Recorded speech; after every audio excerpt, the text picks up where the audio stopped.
There are some topics that make you want to immediately wash your hands after saying them out loud, and this is one of them. The name Jeffrey Epstein has become shorthand for everything corrupt, creepy, and conspiratorial about power, which is a lot to unpack for, any day. And while most of the scandal and investigation is happening south of the border, there's a growing question up here. How immune is Canada? Because power doesn't stop at customs, and neither does money or moral blindness.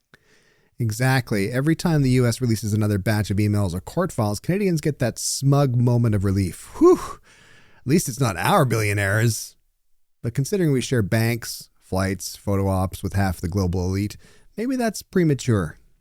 Now, look, we're not suggesting anyone here is guilty of anything, but the Epstein case isn't just about one man. It's about a system and protecting privilege and silencing victims. And Canada's systems, well, we're not very famous for speedy or transparency when it comes to the rich and powerful.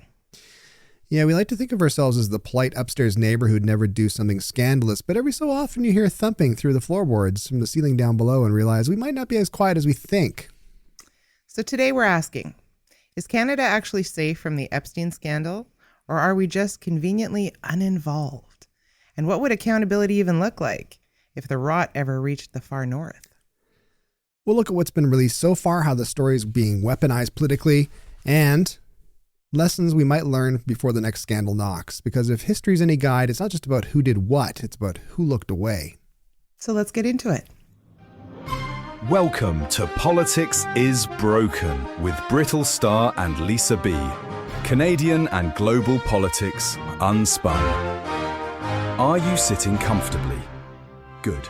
Then we'll begin. Well, hi there. Welcome to Politics is Broken. My name is Brittlestar. Oh, my name's Lisa. Welcome, everybody.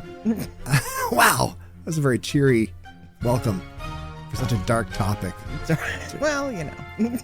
I reposted my Canada Watching U.S. News GIF. Which has been shared, I think it was 150 some million times that the GIF has been shared.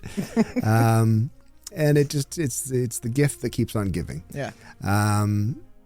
It's been something else watching the news coming out of the States this past little bit, from the highs of the blue wave in November 4th during the elections to the creepiness that is the Epstein files and the emails and all that kind of stuff that's been happening. Can't have one without the other, I guess, right? Well, I guess not.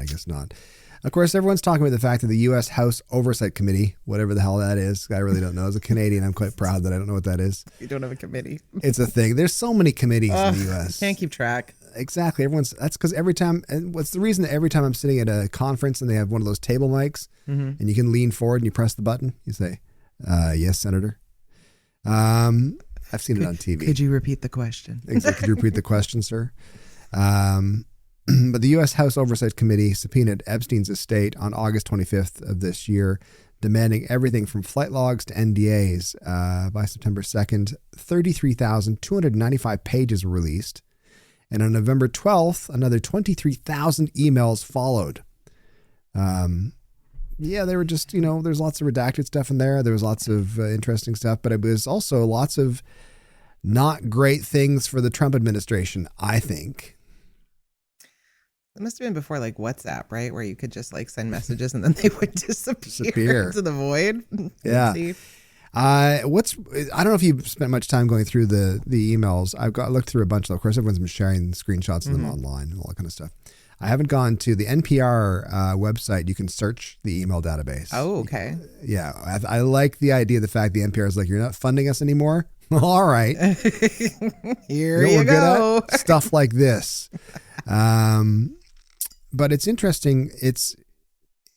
There's some people saying it doesn't really matter. We kind of knew this stuff already. But I think the majority of the people are looking at this and looking at the email contents and saying, oh, okay, this kind of confirms a lot of stuff that we didn't have confirmation of before.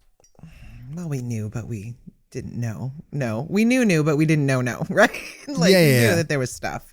Yeah. I mean, it is. I mean, it's ridiculous in a sense, which means it's not a funny topic, but it's laughable. because you're right. I think a lot of people who've been paying attention will be like, well, yeah, it's pretty obvious that this is happening. You think back to Elon Musk, when Elon Musk and Trump had a fight, and Elon Musk tweeted, Trump's definitely in the Epstein files. And I found other interesting parts. I found were the fact that Trump had said in 2008, him and Epstein had decided he didn't want to talk to him anymore. They broke up. They broke up. But then, of course, in the emails, it's sort of been confirmed that he had Thanksgiving dinner with Epstein in 2017.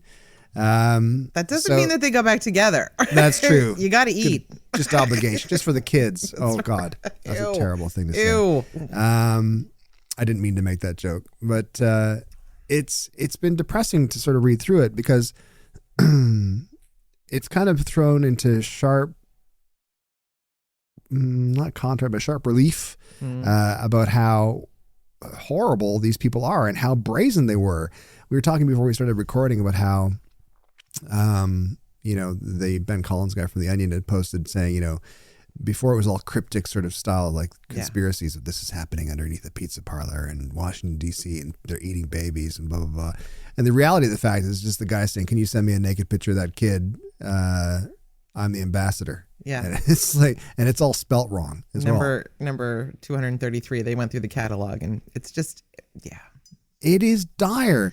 So what was your take upon reading or seeing some of the posts of the Epstein stuff? Well, it just solidified for me, like, how much of a business this was. It's a lot of emails. Like, it's a lot of emails from very prominent people around the world, right?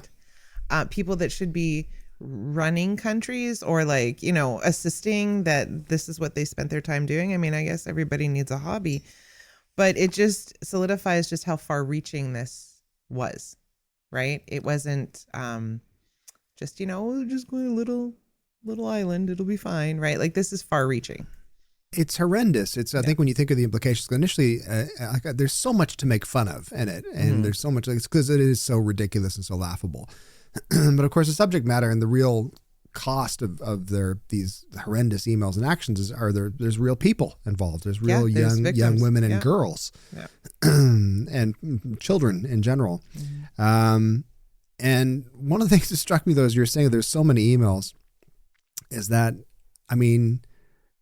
that speaks to the fact that it was very much a business. It was very much a correspondence, very much a keeping in touch. It was very much a profile marketing choice, almost, of emails, of just emailing people all the time. Yeah. Because 23,000 emails is a lot of emails. It's very transactional. Like, when you're looking at the things, it's very much that. But there's also this relationship. Like, there were relationships between these people doing horrible things. And I use the term victims, and I should really use the term survivors. That came out of this, but there's no other word but icky. Like, it's just so icky. Yeah. That it's invaded so much. From everywhere. Do we call him Prince Andrew anymore? No, we don't call him Prince Andrew. No, Andrew Mountbatten Windsor. No, just Andy now. Yes. Who also was like, oh no, we stopped hanging out at this point, but then there's pictures and stuff of. Yeah. That in and of itself, if you are trying to distance yourself from something so ferociously, something went down, right? Like, something went down. Yeah. I think that stands out to me, as well as many people have said. If this was vindication for Trump, it would be everything he could do to get it out and sink other people. He would use it to his advantage. Well, and it's funny to me how it just flip-flops, because again, and I need to make it very clear, and I think I can speak for Stuart as well, is I don't care what side you're on. If you're on the list, you need to be dealt with appropriately, right? Yeah. And so when, Biden was in power, it was Republicans were like, release the list. They don't want to release the list because it's all Democrats on there, right? And now it's flipped, and it's like, release the list. No, it's all Republicans on there. This shouldn't be a game. This absolutely shouldn't be a game of politics and trying to one up. Release everything and let the chips fall where they may. Because if I was the blob and I had no wrongdoing, I wasn't involved in anything, I just happened to go to parties, right? Which Yeah. there's pictures of a lot of people with Epstein. I'm sure some of them Yeah. knew and some of them didn't. Yeah. And if Trump was one of those that didn't know, release everything, and then Sure. we'll be clear. Yeah. Yeah, I think that you're right. It's not a game. It's not. It's horrendous. Do we think that it's going to matter at all? That's one of the things. It feels like it matters, and that just might be the bubble that I'm in. It feels like these emails, just having to see them on screen and being so evidently, I think all the spelling mistakes and stuff make them seem more authentic. It's like, these people are morons. These are evil morons. Evil morons. Evil geniuses. Yeah. Yeah, well, not exactly. so much. And I wonder to myself if it's gonna matter, like if it's going to actually do anything. But to that point, apparently, since the release of these files, it's been about 24 hours, and Trump hasn't said anything online at all. I mean, there's two ways to look at that.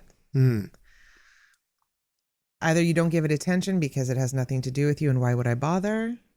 Or the real reason, they're trying to do damage control at this point, I think, and figuring out how they're going to respond to it. Well, of course, there was the big vote that's still to happen or will happen at some point by the time this episode's out. With I don't know, one other goddamn level of U.S. government committee. I'm as a Canadian, I don't want to know all this stuff, and I'm happy that I don't know everything. But there was names essentially on a list of people who were going to vote to get to release the Epstein files entirely. Mm-hmm. In the Senate, does that sound right? It sounds right to me. Maybe, I'm not sure. But Lauren Boebert was a holdout, and apparently was her name. She wanted the files released, and I think to her credit, much the same as Marjorie Taylor Greene's credit as well. It's like there's a line for them that apparently this is that line. Weirdly, or not. You're not buying it. Well, it's so hard for me to. Of all the horrible things that each one has done, right? Yeah. Boebert, whatever that this is your line in the sand. Like, I would hope that at the core, everybody wants to know and wants things to come to light when it involves children and doing bad things that nobody should be doing. Right. I don't know. I think, didn't, want the files released as well? I think so.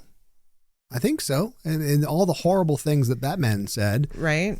This is obviously, which is interesting because, it's not that interesting to be honest, because that was the core push of the whole MAGA movement, the whole Trump movement, Trump train was to release the Epstein files. There's terrible pedophile people. There you go. There's Charlie Kirk talks Epstein, urges Trump administration to act. There you go. Despite all these people's flaws, many flaws, at least they have some sort of decency in the line in their mental sand where they're like, no, this is too far. We have to just get this out. We have to deal with this. I would hope so. But then, again, hate that I have to be a conspiracy person. But there's the question of was it or wasn't suicide in jail? There's the question of, the one survivor that was going to be dealing with things and coming to light, dying by suicide. Mm-hmm. Charlie Kirk's not here anymore. There's just, what I mean? It's, and I feel like it doesn't matter how close a relationship someone has, if people are pushing basically for things that are going to be your demise, bad things are happening to people. So it's scary. Yeah. I don't understand it. It's super scary. Do we think that the abundance of information will be too much for people to take in? My concern is that people, the general public, have a hard time keeping up with the flow of information that comes out anyway, regularly, which is part of the Trump administration's tactic is to, as Steve Bannon famously said, flood the zone with shit. 3 things a day, 3 outrageous things a day. And it's been an incredibly effective technique, despite how awful it is and how evil it is. Do we think that because there's 23,000 emails people are going to tune out, or do we think all it's going to take is a couple of those emails and a couple of highlighted sections for people to go, this. I mean, that's to me the latter sounds true to me. That's what I'm hoping as well. I think so, because I remember when the flight logs came out, however many times, whether they were real or not, like people scrolling through them, and then like you just get to a point where you're like, okay, whatever, I'm seeing the same person. I don't know who this is. Like, I think if there are a select few emails that are more egregious than some of them, right? Because I feel like a lot of them are just going to be like this banter back and forth and not anything really the quote from do you see the quote from Deepak Chopra? No. He's like, some Roman poet who I can't remember his name said this. And that was the email. But yeah, I think if there's a few that have been highlighted that kind of give people an insight into what it might look like, maybe it will have impact. Maybe it won't. Fascinating because as you said at the start, we've all kind of suspected this. We all kind of knew what was happening. Right. But this, for some reason, like what is it about these emails? Because this isn't even the Epstein files. This is just stuff that the Epstein estate was like, yeah, you guys can have this. Turns out Uncle Jeff was a creep. Right. So, I mean, it's been fascinating watching these emails have the impact that they're having, I think, because it's stuff we knew. I think it's stuff we knew for the most part. And I mean, like, it's one of those things where it's like, we know Trump's a creep, right? He had the words that have come out of his mouth on various occasions have led us to know that he is a creep. Do we want something to confirm that? Sure. I would like to see that. Is it going to do anything? I don't know. I think what we have to differentiate, because there's this like hunger to find out who, what, where, is because it's all a business, but then Epstein, I don't even know what he did for work aside from trafficking children. Financier. Yeah. Well, that's just code for trafficking children. Yeah. We have to differentiate and be very clear in people who had acquaintance type relationships, right? Yeah. Yeah. And then people who did dirty, rotten stuff. Yeah. And so release everything, sure. But then we have to kind of like go through it very well, because I mean, my God, I see the headlines now, right? I can just see the headlines that are going to come out. My question though, like if something does come out that pinpoints Donald J. Trump knew or did something that he denied, and now it's been verified by email, is it going to matter? Is it going to matter? Exactly. I don't know. Is it going to matter? Because I mean, like, again, I'm just floating back to the words that have come out of his mouth. This isn't going to take down the president. I don't think, because I think his base, like his voter base, is going to, they'll explain it away. Emails. Yeah, doctored emails. Yeah, exactly. Well, here's what I think, though. I think that you're right. This on its own isn't going to take down the Trump administration. No. However, this plus rising costs at the grocery store, rising costs at the gas station, that will be, wait a minute, he said he was going to make all this stuff better, and he didn't. He was lying about that. Oh, maybe he was lying about the other stuff too. I think it's... You think there's going to be a correlation? Yeah, I do. I think because people's lives, as I've said before, I think once the Waffle House shuts down one day, and that's just a figurative, obviously. I mean, if maybe it will shut down, I hope it doesn't. It's a great place. But figuratively, once the Waffle House shuts down, when you go to show up for breakfast, people are out of jobs, you can't get your breakfast. That's the real world, everyday impact of like, wait a minute, he said the Waffle House is going to brain free forever, and now it's closed. So he's lied about that, which makes me question other stuff he's saying now and has said in the past. And maybe he was lying about that. Because I mean, we know that he's said numerous things I didn't know anything about. I didn't really know him. He seemed like a creepy guy. Yeah. He said before, I knew him. He was a great guy, terrific guy, he said. Best guy, yeah. Best guy. Of course, the birthday card with the illustration. I don't do illustrations. Turns out he does a whole bunch of illustrations. There's so many things that he's being caught out at that I think any one of those things on their own are not going to topple him.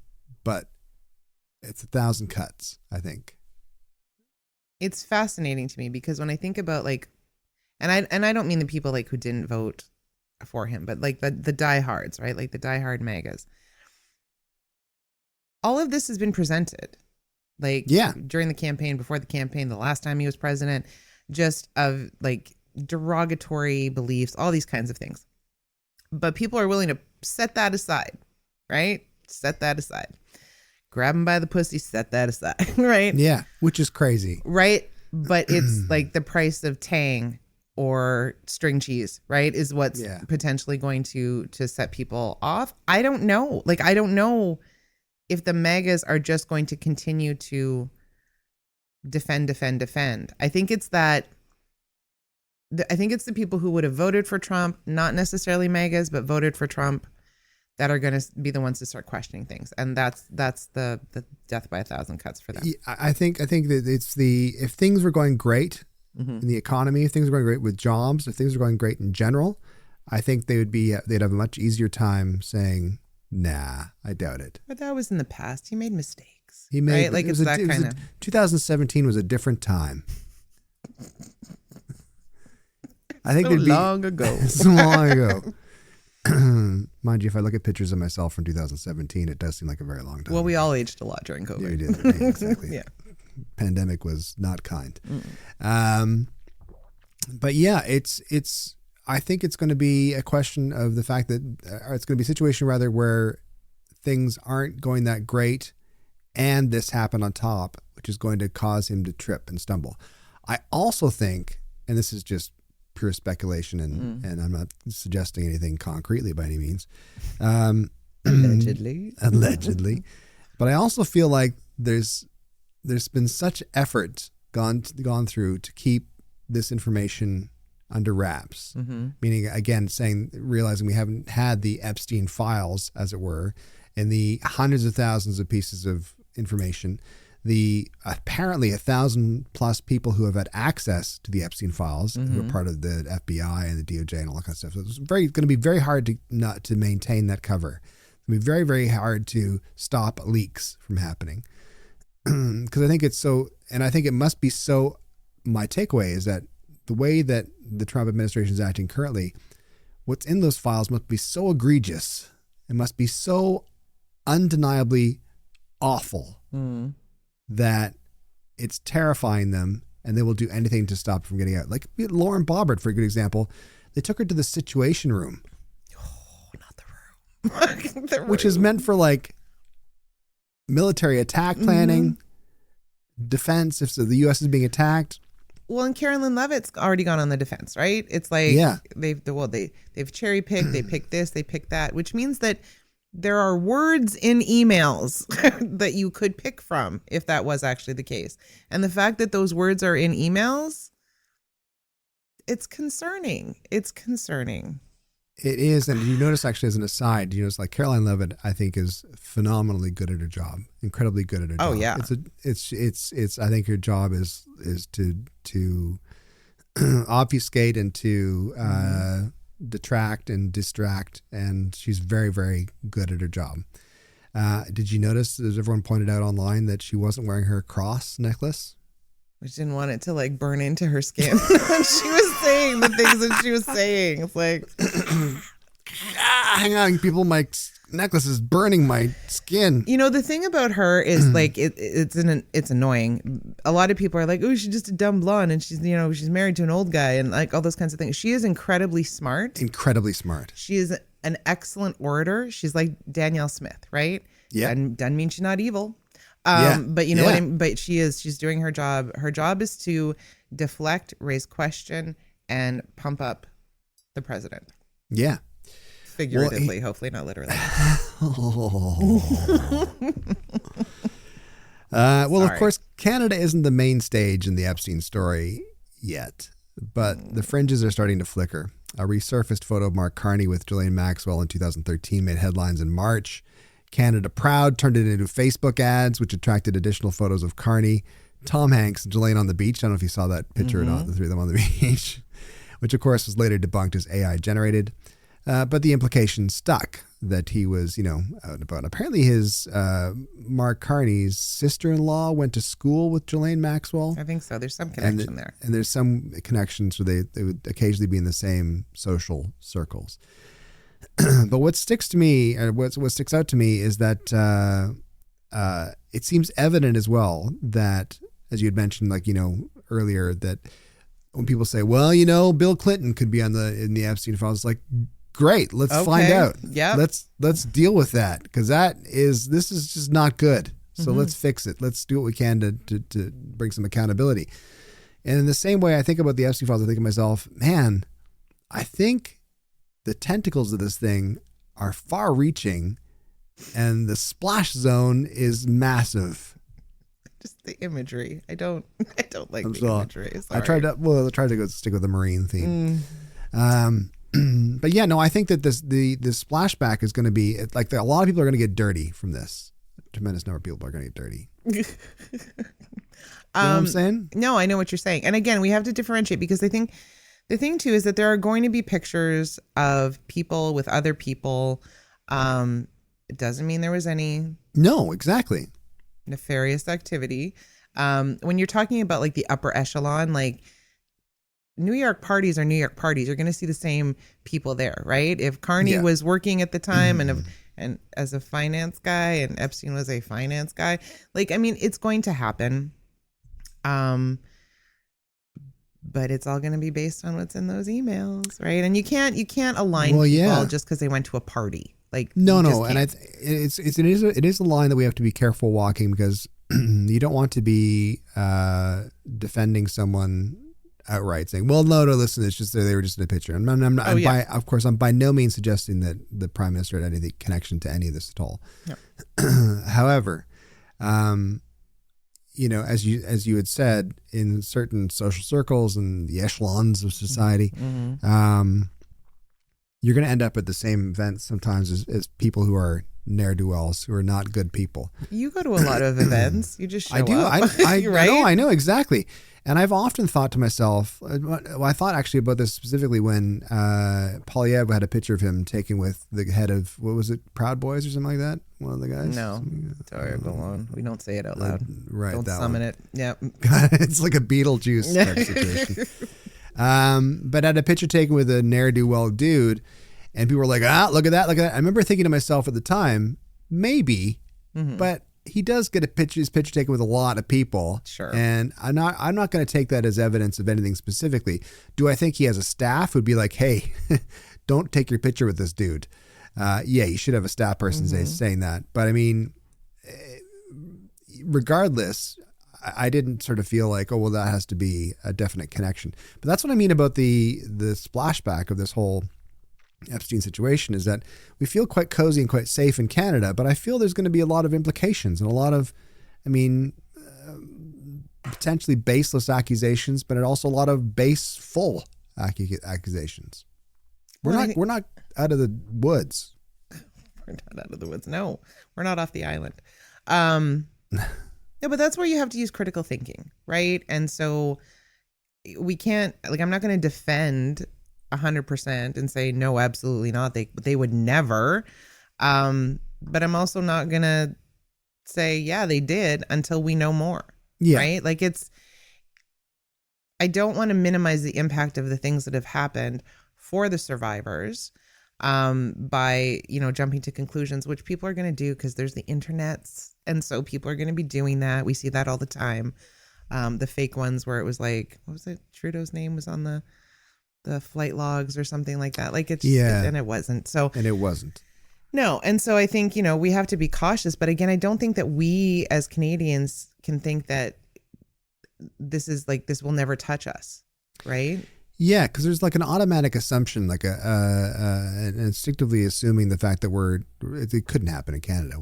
I think what's interesting is thinking about it, I've caught myself before going, well, that's happening in the U.S., isn't it? It's like, well, no, it's happening. It's just happening. It's just happening. It happens to be mainly in the U.S., but it might not be. In September, U.S. Representative Thomas Massey alleged that the FBI has 6 billionaires on the Epstein client list, which we've been told that list doesn't exist, but people still feel it might exist anyway.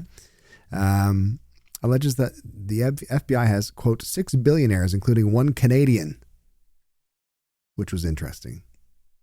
Now, no further elaboration, but I looked it up, there are only 77 Canadian billionaires, according to Forbes.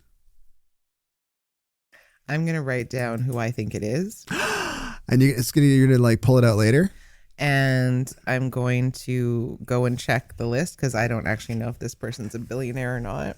But man, I'm going to write it down. I know, right? In a really dark way. And we will get back to you on it. So I'm just so you can see if anybody's watching. I've written it on a little pink piece of paper. I see that. Okay. And I'm going to put it right there, and then I will let you know. Wow. And I will just let you know whether I was right or wrong. I'm not going to tell you who it is. Do you feel confident about your choice? Yeah. Do you? Yeah. Wow. If this person's a billionaire, then yeah. I think I might know who you're talking about. Okay. As well. We can talk afterwards. Okay.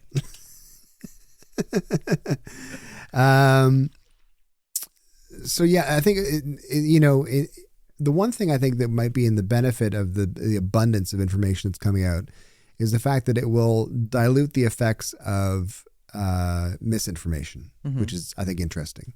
I think that was has been a huge problem online with social, anything political, is having misinformation out there because it's so salacious and it's so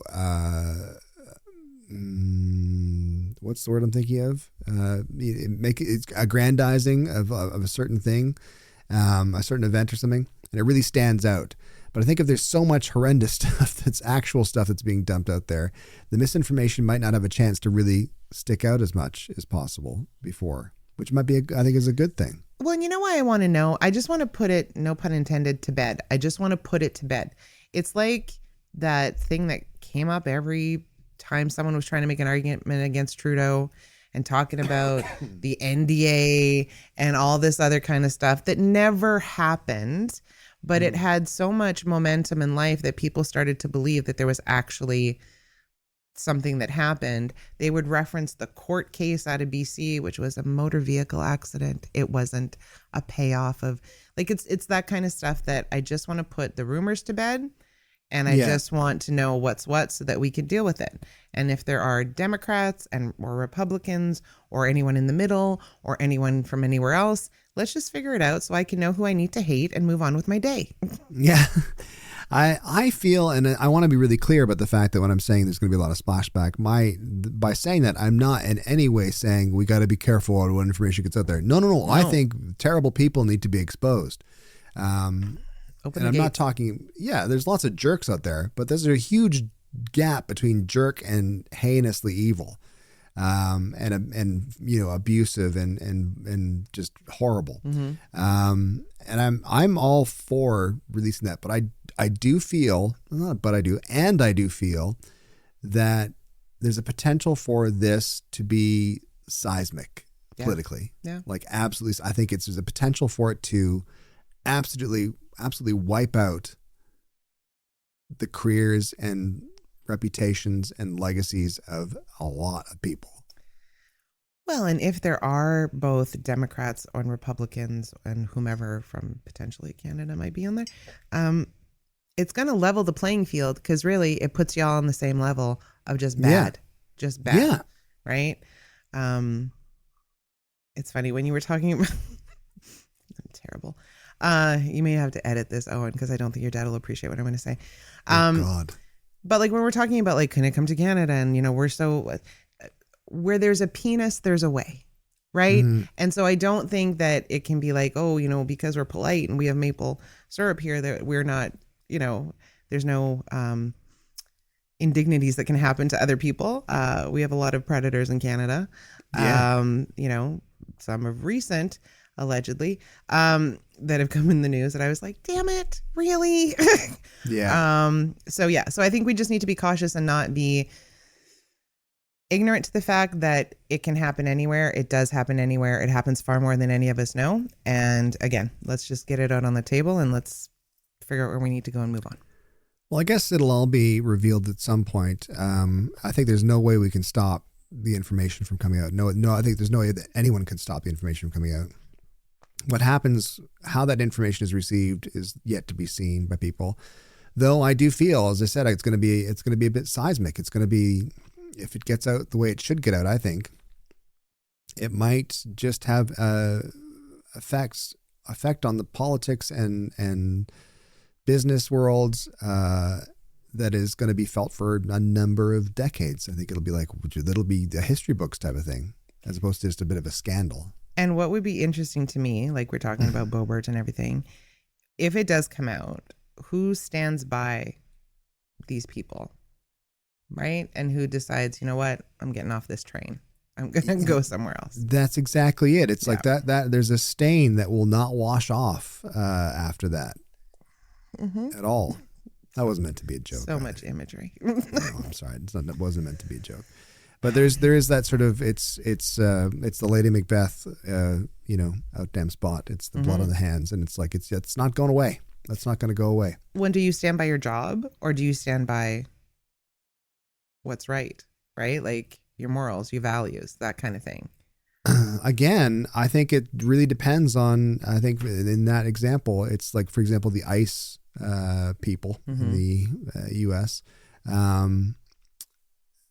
If they're paid well and their lives are good, they can choose their job probably pretty easily because it's taking care of their loved ones and all that kind of stuff. Once that starts to go south, once the paychecks start to bounce and don't start to come in anymore, then it makes choosing the right thing to do a lot easier. Right? Yeah. In separate news, let's move on here, but kind of somewhat related, but not related at all, legally for sure. But it's in that idea of accountability over partisanship, that idea of principle over party is interesting to me. In the example of Lauren Boebert, of course, choosing principle over party, as far as we know, Marjorie Taylor Greene choosing principle over party, which is, I think, commendable. And that is a weird thing for me to commend. It's not a word I ever thought. I know. I never thought that would happen. Exactly. But that idea of like doing what's right is really interesting to me. And it related to some fantastic press conference that Pierre Poilievre had. Of course, he had a press conference in Calgary following a week of caucus turbulence, including a departure of 2 MPs. And when asked if he would reflect on his leadership style in light of the defections, he responded simply, no. So I have just, it's not me, it's you. It's what is given. It's not me, it's you. It is so funny to me. It's like, no, I'm not the problem. I'm not the problem. I know 2 people have left and said terrible things, and one of them said they were essentially scared. But it's not me. It's obviously not my fault. And I thought to myself a couple things. One is I thought, first of all, he affirmed his intention to continue being, quote, the only leader in the country that's fighting for an affordable Canada. Okay. Because that's his new tagline, an affordable Canada. An affordable Canada. But it really stuck out to me as someone who was like, I'm not changing my ways. And why was there nobody advising him to say, here's an easy hit for you? Because he did, one of the things he did really well was he quoted D'Entremont, quoted his own Chris D'Entremont's words back in his statement, saying D'Entremont said this, and he was complaining about the Liberal Party and affordability and so like that. That's valid, and I think very good politics to do that. Absolutely. Someone decides to cross the aisle and go to the other party. You can, if they've spoken up about the other party before, it's fair game. You can use those words against them. But I thought, how could you just be like, no, I'm not gonna think about anything. I know I've been told I've been doing various things wrong, and I've lost the past 3 elections. But is it 3 elections? Is that right? 2. 2 elections. 2, yeah. At least 2 elections. At least 2, yeah. I lost my own seat, but the problem's obviously not me, which I find kind of comical. Well, he has a review coming up in January. So what's he going to say? Right.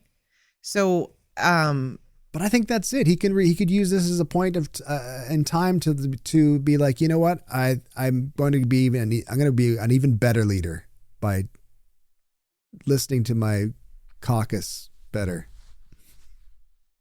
The man has no insight, though. No, and if this is what you have been doing for, when did he start? Like for at least 3 years. This has been your playbook. It's the attack mode. It's how do you change that overnight? I mean, in my mind, that should have happened the minute he lost the election this year. God, this year. Yeah. It feels like it was like 2 years ago. I know. He should have like really taken some time to figure out, okay, this didn't work. This was like, honestly, we'd all said this was his election to lose. And in fact, he did.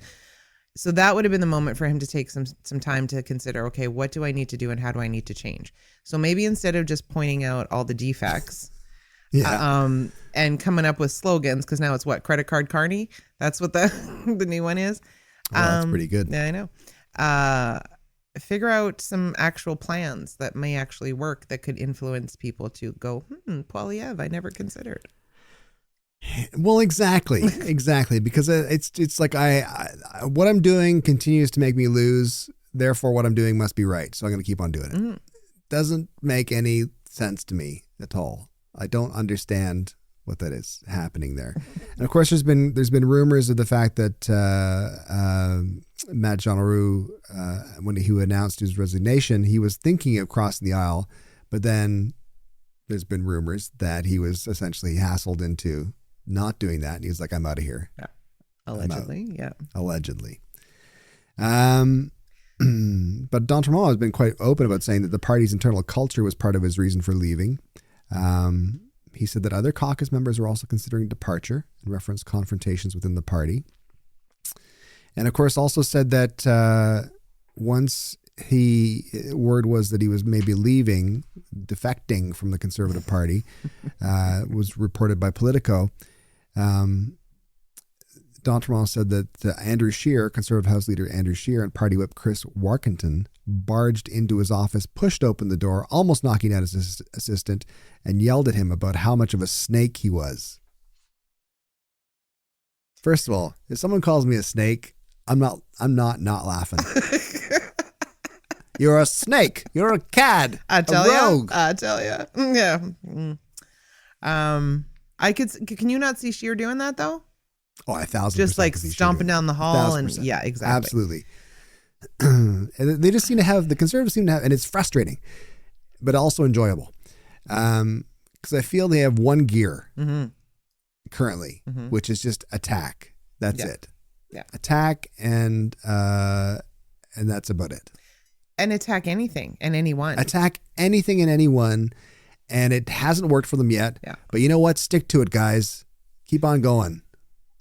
This is my theory. I'm going to give you my theory because in his press conference, he didn't mention Matt Jean Leroux at all. It was all D'Entremont.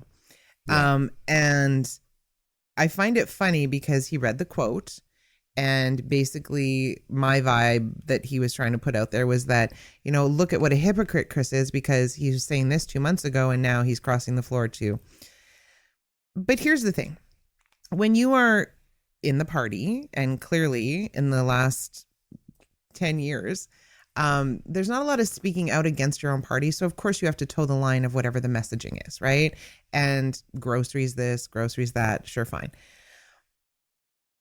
But maybe Chris and I don't know him, I'm just saying, maybe the hypocrisy that he was living was while he was with the CPC and having to say all the things that I'm sure he was being encouraged to say and deal with a leadership that was, what is it, like a frat house, whatever the CBC That's guys what the words were. Yeah, exactly. Yeah. And so maybe the hypocrisy was, I can't do this anymore in good conscience for myself and for the people I represent. And I'm going to go to a party that isn't just about creating divisiveness and rage baiting and doing all those kinds of things. Yeah, no, I think you might be right. I think I'm not a fan of when you see like the Conservatives in Ontario, the provincial Conservatives, or the federal party, and just having the members of the parties just parroting information. I think I don't need that as a citizen and as a voter. I don't need someone just towing the line and choosing party over reason, party over principle. I want someone who's going to say, this is a good idea, I stand behind it, and here's why I stand behind it. Or this is the reason they want to do this idea. I think we could make it even better if we try, but this is good now. I want someone to be honest. Maybe that doesn't work in politics anymore. You're funny. I know. You're called politics a business. That's the business that we're in. And it's not a business, Pierre. But what's interesting as we tie it back to the Republicans in the U.S. is that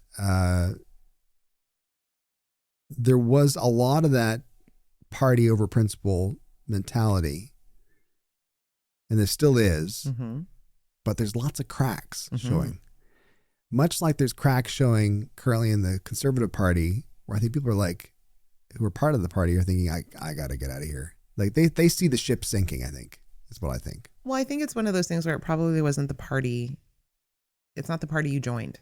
No. Right? And, and Pierre tried, I'll give him credit. He tried to then go, yeah, okay, but there's also Lib MPs that don't like what Carney's doing, right? Yeah, And then,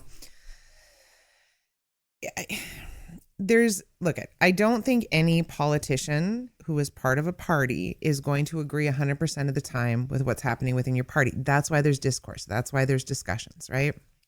I think the crux of it becomes, if it doesn't align with your values anymore, you have to make a decision. Genereux hasn't said boo in the House for quite some time, which tells me he's like, I don't know what to do, but I got to get out of here. So I'm just not going to say anything. Right. Yeah. I give people credit for, making that decision. Look, D'Entremont didn't have to do anything. He had a seat. Okay. Yeah. Like, it's not like he was doing this to get a seat. He had a seat. Genereux, I think it was best. He's not going to get much out of it doing it as well. He got a couple of photo ops with the Prime Minister, but as 22 Minutes did a fantastic sketch with Mark McKinney as Carney and Critch as D'Entremont, and saying basically, do I get to hang out with you now? And he's like, no, absolutely not.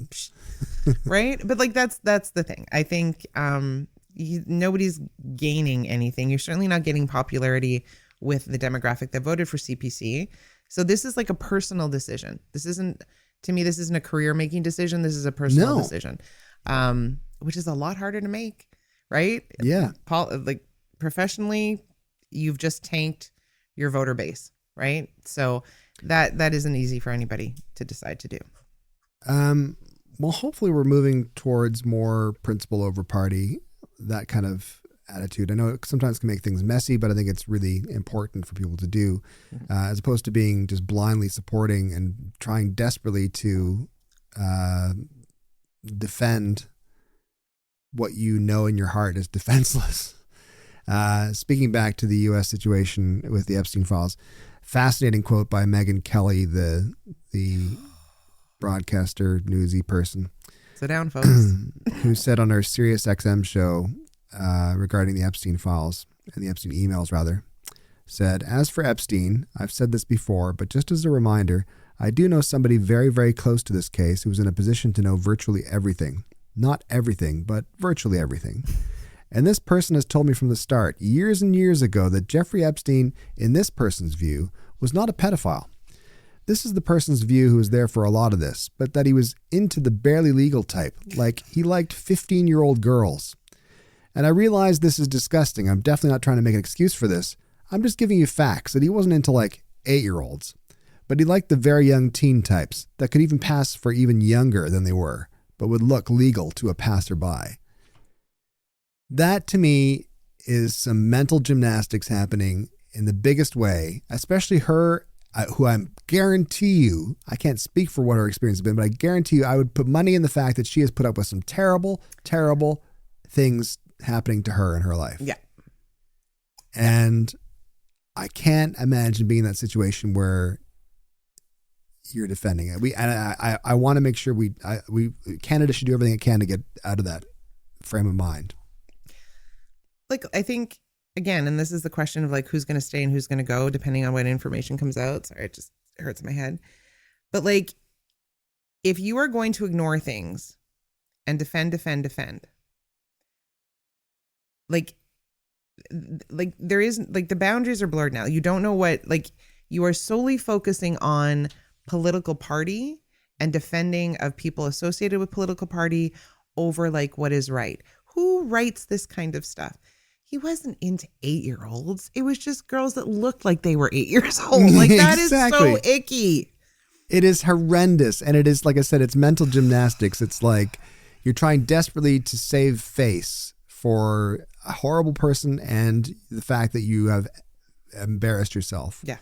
I think that's one of the interesting things as well for me now is that there's so many people who are now saying that in regards to the Trump administration and the Epstein stuff and all that kind of thing, like, oh, I think I've been made a mistake. I misjudged the character of this person. That's the polite way of saying it. That's a nice way of saying it, yes. And I clench my teeth, I bite my tongue, and I think, okay, as long as you're coming around, that's fine. And I mean, I guess that's a perk of all this. Like, I guess everybody gets there in their own time, and sometimes it takes a lot for people to see things. I just, like, in good conscience, I just don't know. Like, I'm trying to think. I love Sean Fraser. I think he's a wonderful human being. We're aware. I know. If I found out that Sean, and it was factual, that Sean had did some icky stuff. Right. I'm not going to sit here and defend Sean anymore. No. Right? Like, this party over everything else mentality has to stop, because we're just going to keep spinning our wheels. Right? And I just, like, I mean, if Trump's being silent on things, why aren't the rest of these people being, like, Megyn Kelly should have just don't say anything. I know it is. It's a horrific, horrible quote that I'm sure I would hope that she regrets saying. But it will never be wiped from the internet because you just read it. That's right. Exactly. So let's finish off here. Are we safe in Canada, or are we just hopeful? I think we're hopeful that we are safe in Canada. That's what I think. Okay. I think that's fine. Yeah. That's good.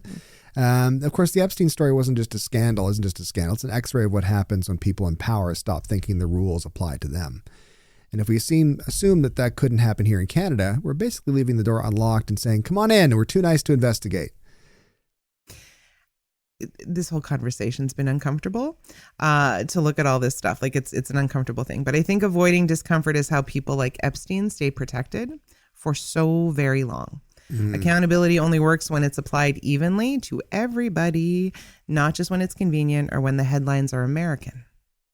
Because, of course, power doesn't respect borders, and neither should justice. Though it'd be nice if justice at least showed some ID at the airport. Get to get a picture of it. Exactly. If Canada ever does get dragged into this, I just hope that leaked email scandals at least have better spelling and punctuation. Spelling was atrocious, wasn't it? Yeah, run-on sentences, like, you know. Cronies spelled CRONYS. What is that? Phonetics. Good Lord. Yeah, that's the dream. All right, that's it for this episode of Politics is Broken. Remember, trust into institutions, but verify the people running them, and wash your hands as well. We greatly appreciate you watching, following, and subscribing to Politics is Broken, which you can find at brittlestar.com or on your favorite podcast platform, or on YouTube as well. You can find us on YouTube. Did you know that? Yeah, I'm aware. It's true. It's a real thing. But otherwise, we thank you very much for subscribing. Thanks to the people who are paid subscribers for watching the video. We hope you enjoy it. We appreciate the support, and we'll see you next week. Always wash your hands. Bye, everybody.